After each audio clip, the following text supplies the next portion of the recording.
Hi friends, and welcome back to Play Chess. It's nice to see you again, and this evening we're going to pick up right from where we left off before. We've been covering the history of chess right up to the 19th century, and we have said that this is largely how you individually learn your own games. You play a tactical game. And the last time we were together, we discussed the tactical themes. There was the knight fork and the pin, usually a bishop pinning a knight. The double attack, discovered attack, the discovered check, very powerful. The double check, remember when you move a piece that says check and you are discovering a check by another piece, which means the king has to move. The overworked piece, the removal of the guard, clearance, blockade or interference, the X-ray attack, and then remember we talked about the sneaker, how we have three pawns facing three pawns and one of them can sneak through. Now, the advantage of sneaking a pawn through, of course, is you want to promote the pawn in the endgame to become a queen. Let's pick up then with the pawn breakthrough. And before we get quite to a position I want to show you, let's review the rule of the square, because it's very important. If I have a pawn on D4, and I wanted to reach D8 to promote it to be a queen, the question is, where does the enemy king have to be to try and stop that pawn, to catch it? For instance, if the king is placed here at G4, and the pawn moves forward, desperately trying to get down to become a queen, the pawn's going to be caught. So when we get into a situation game, and we want to try and figure out, instead of counting the squares, there's the rule of the square that we can go by. What we do is we start counting from the home square to the queening square. That's 1, 2, 3, 4, 5. And we count 5 across. 1, 2, 3, 4, 5. Now that is our square, right here. I'll mark it for you. 1, 2, 3, 4, 5. 1, 2, 3, 4, 5. There is the square. The rule is for the enemy king to be able to capture that pawn, the enemy king must be able to enter that square on the move. If the king is here, the king can either go here, here, or even backwards and still be able to catch the pawn.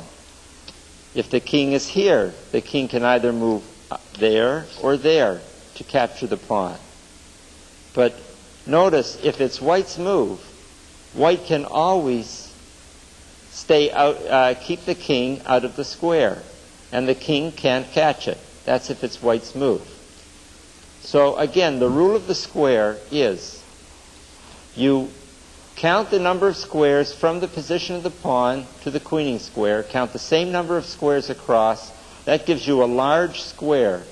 If the enemy king can enter that square on the move, he can catch the pawn and stop it from pawning.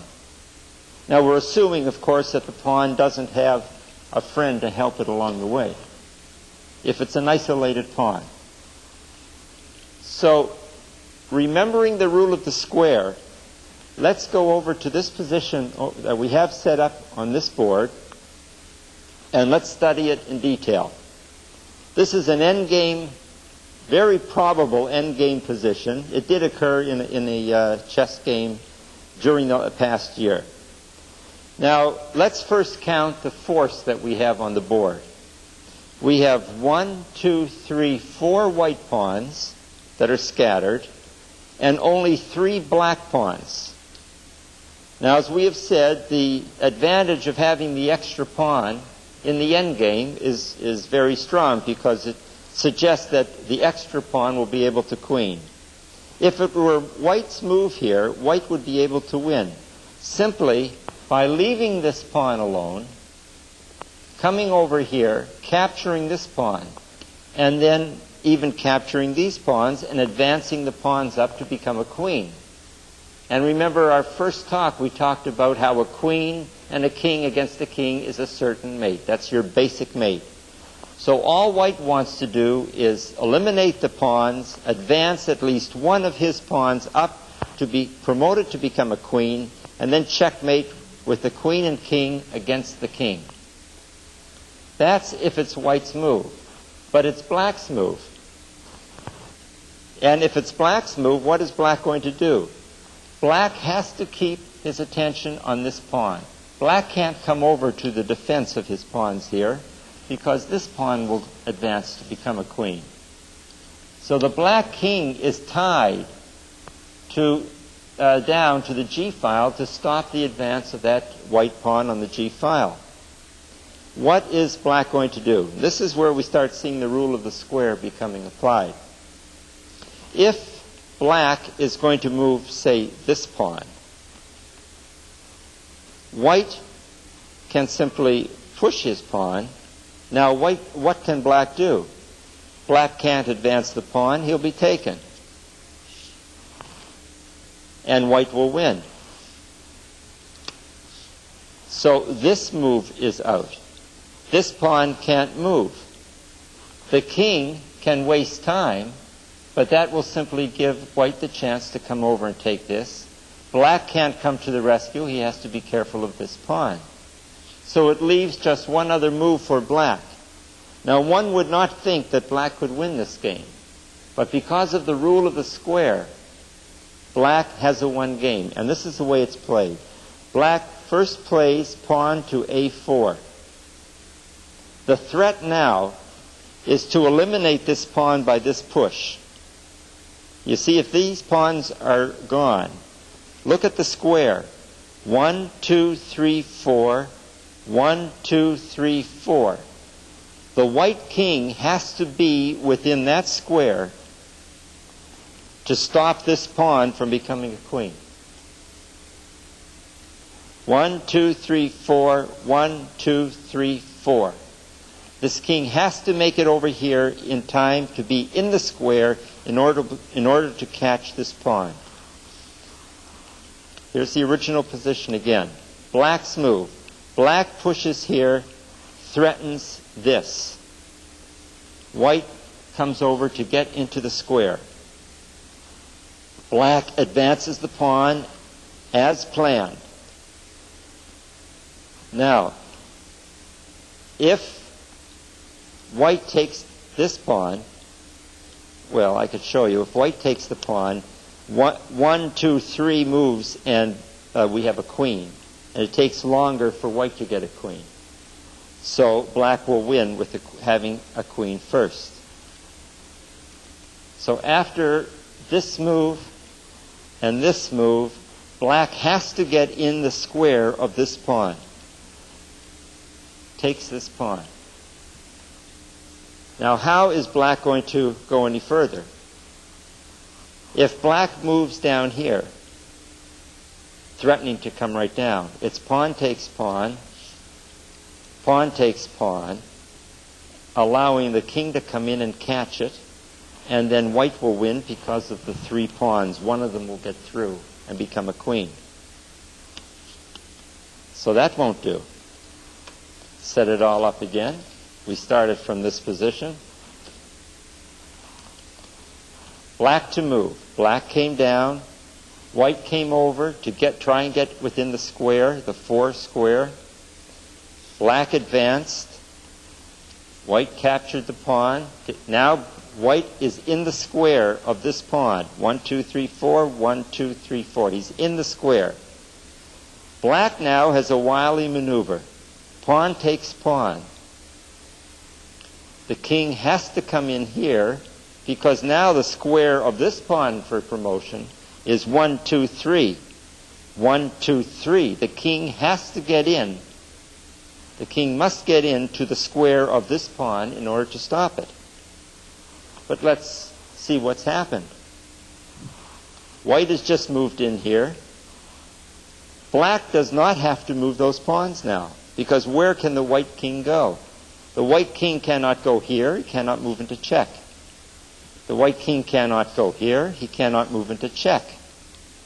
If the white king comes up here. He's moving out of the square. This will queen. The white king cannot move, because if he does move, he is vacating the square. 1, 2, 3, 1, 2, 3. This square.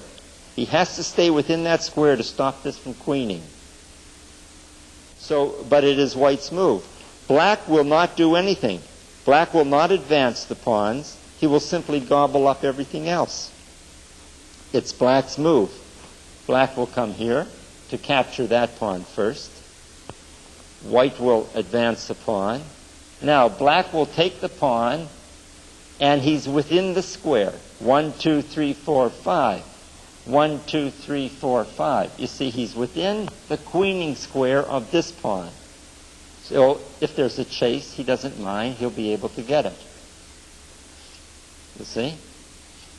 And now those pawns are captured. Now it's white's move. And white is in a position that we call Zugzwang. It's a German term, which means that white would prefer black to move, but it's white's move. If white cannot move, it would be lovely if white can move here and stay within the square of this pawn which threatens to become a queen. But that square is robbed by the presence of his own pawn. So white now, having to move, has to move in some square which gives up the chance of capturing this pawn. And he might come in here, but the queen comes in first with a check. And then we have our basic ending with the queen and king against the king. I want to set that up again and have you look at it knowing what's going to happen so that you can study it. It's a good little position, if you can remember it, to play at home and see all the dynamics involved. This is our position. White has an advantage of pawn force, one extra pawn.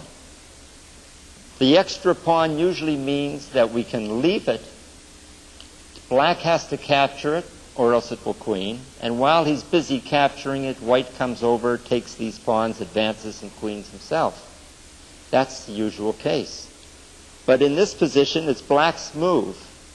And black comes in here. White comes over to get within the square. He pushes this pawn. Black has to get into the square. Now, instead of coming down like this, black comes in here, reducing the square to 3 squares. Black can make it within the square, but then he can't move anywhere else. He can't move anywhere without getting. And then it's just a case of playing out the game. And black is within the square of this. So he can get within the square. He can even go up here and get within the square. You see. White's move. White has to move, relinquish the square that he's in, and this queen's. Now, I hope you understand that, because it's a very good example of the rule of the square, the idea of promoting a pawn so it can become a queen in the end game. Now, although white had an ideal position as far as having one pawn extra going into the end game, the position and the move were in black's favor. I want to rehearse with you the key position that we started with a long time ago. This is the key position in all end games that we discussed. The idea of white wanting to queen the pawn. This was the key position. And remember, we said if black moves straight back and is able to come in front of the king, it will be a draw game. Check and a stalemate. Because black cannot move here or here because of the pawn, cannot come up because of the king. It's a stalemate, it's a draw game. We'll look at that once more. That is the key position that we should know for all king and pawn endings. When you're in this position and you're black, always remember, king straight back. Not here or here, straight back. So that when the king advances, you can come in with what's called the opposition. The opposition is being one square or an odd number of squares away from the opponent's king, with the opponent having to move. Black comes in with the opposition. White can simply move his king around, but black just keeps the opposition. It'll end up in a draw game. If we move the pawns back a bit, like this, and we're dealing with an ending instead of up farther, it's still a draw game. As long as the pawn is in front of the king, it will be a draw game. If it's black's move, he moves straight back. So that if the king comes in, he comes in front, check, he moves in here, and we're in our key position, aren't we? We're in our key position.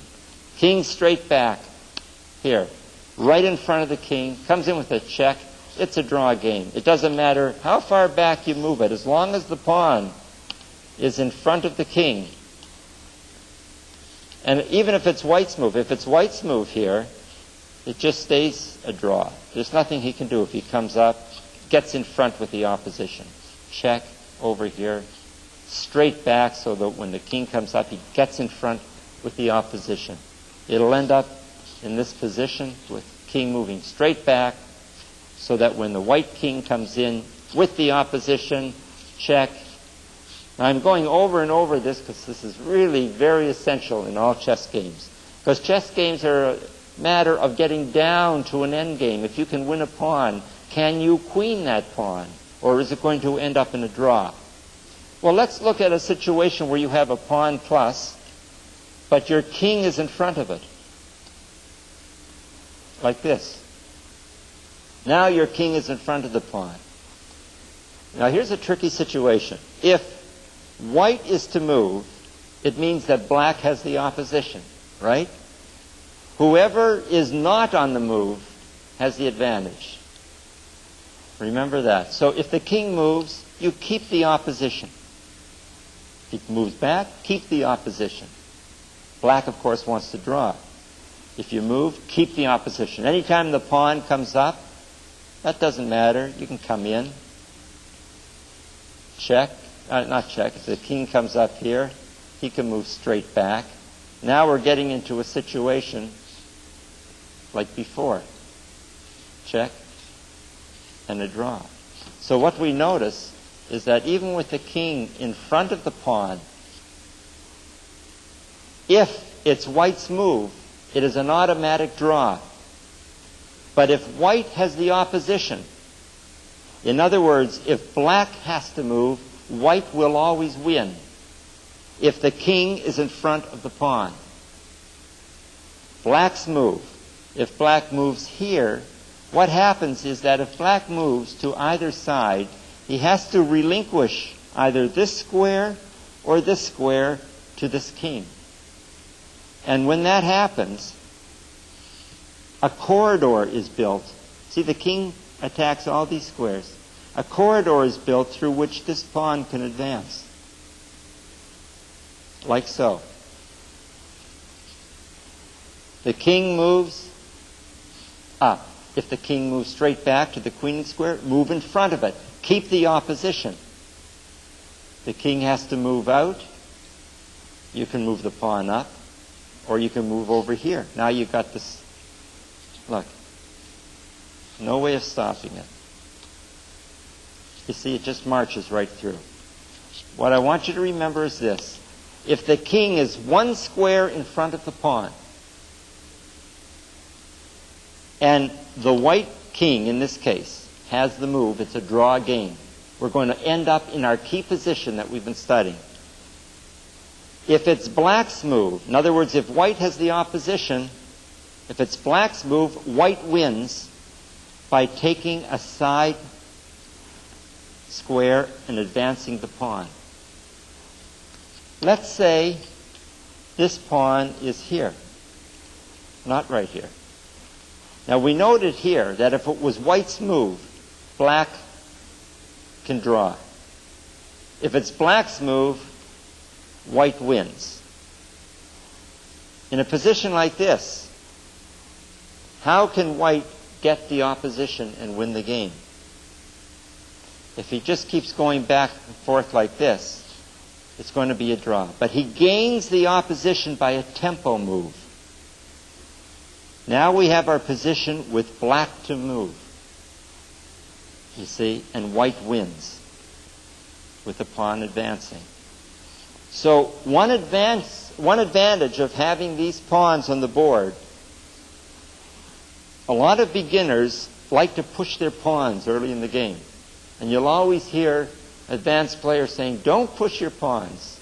You need those moves, the tempi, for the end game. And this is what they mean. If we have a position like this, and white wants to win and it's white's move, white can move 2 squares here, forcing black to move,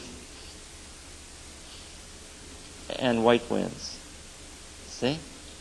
Comes in here, forms the corridor through which the pawn can safely queen. And of course the queen and king forces a checkmate. Now, there's one exception to the rule, and that is if the king is already on the 6th rank with the pawn on the 5th. In this position, it doesn't matter who has the move.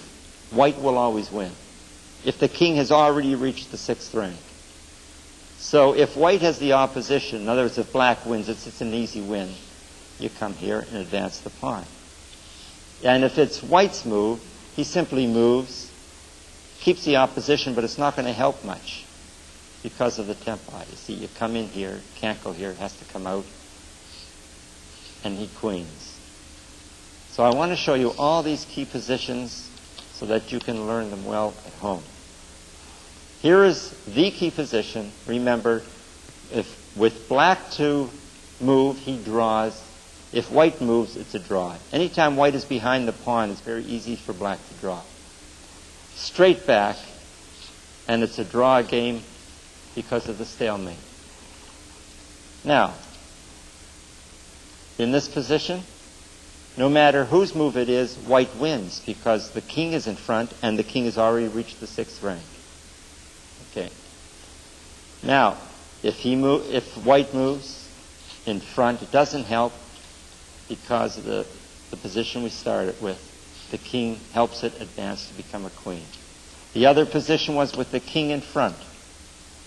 With the king in front, whoever has the opposition has the advantage. In other words, if black has to move, white wins. And he marches through. If white has to move, in other words, if black has the opposition, it's a draw game. Because we're going to get into our other position.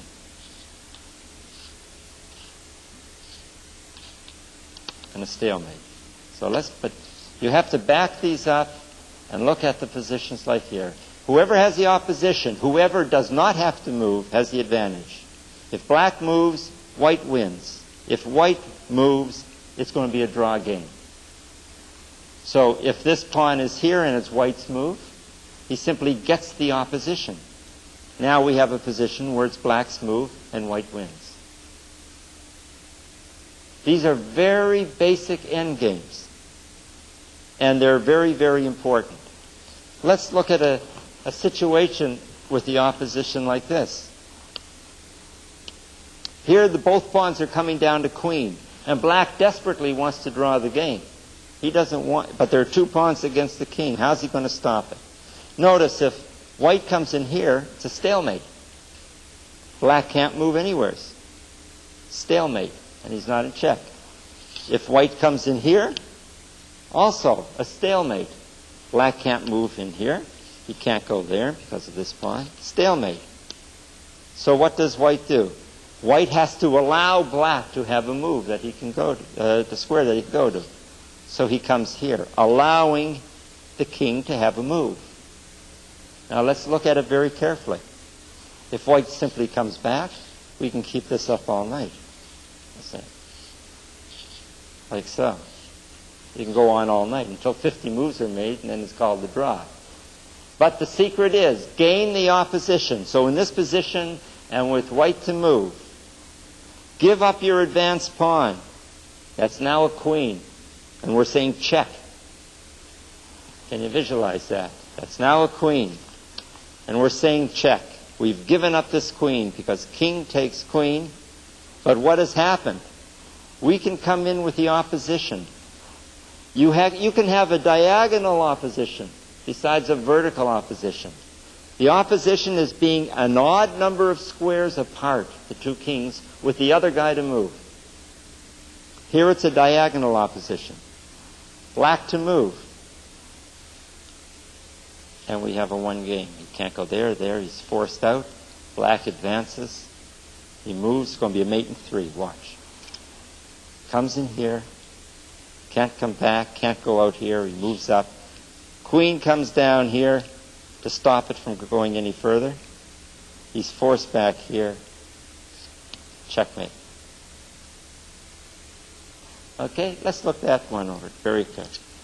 Now, this is a tricky ending because I've seen so many times people have the advantage of 2 connected pawns and they're going into an endgame and they're a rook pawn and a knight pawn and they don't know how to advance them because they don't want to give anything up. Well, the trick is to give up your advanced pawn. We move here. We can't move in here or here, or it'll be a stalemate. So we just allow the white king to have a square to move. We advance the pawn, get a queen, say check. He quickly has to take this. But now we come in with the opposition.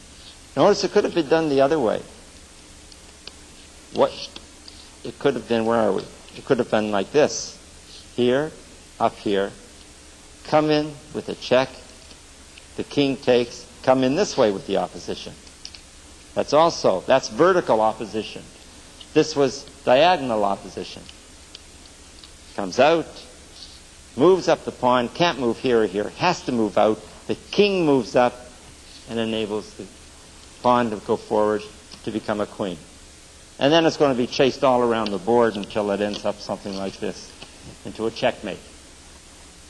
So what we've done, we've studied this evening the rule of the square. The king has to be able to enter the square in order to capture the pawn. And then we've looked at the individual and very basic king and pawn against king endings. And I can't stress how important they are for you to know, because all chess games sort of veer towards that type of an ending. I'll see you next time.